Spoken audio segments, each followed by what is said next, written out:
যে জুলাই দোকান আপনারা খুলেছেন, একটা একটা দোকানে তালা লাগিয়ে দেয়া হবে। খবরদার, দেশের মানুষের চেতনার সাথে, দেশের মানুষের সেন্টিমেন্টের সাথে খেলবেন না, পারবেন না। ওই যে আম্মার বলেছে ওই ভদ্রমহিলাকে জুতা দিয়ে মারলে 2 লাখ টাকা 3 লাখ টাকা দেয়া হবে। টাকা কোত্থেকে আসবে আম্মার সাহেব? কে দিবে?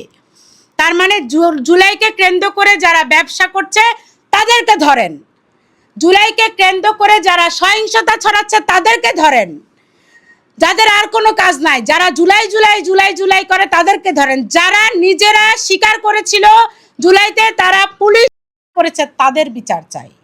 আমরা আজ পর্যন্ত পুলিশ হত্যার বিচার পাইনি। কালো আইন, ইউনূসের কালো আইনের বিরুদ্ধে নতুন ধারা বাংলাদেশ, শান্তা ফারজানা 20 কোটি জনগণের মুখের কথা বলছে। আমরা ভয় পাই না, সাদাকে সাদা এবং কালোকে কালোই বলবো। জুলাই নিয়ে ব্যবসা বন্ধ করে দিবেন।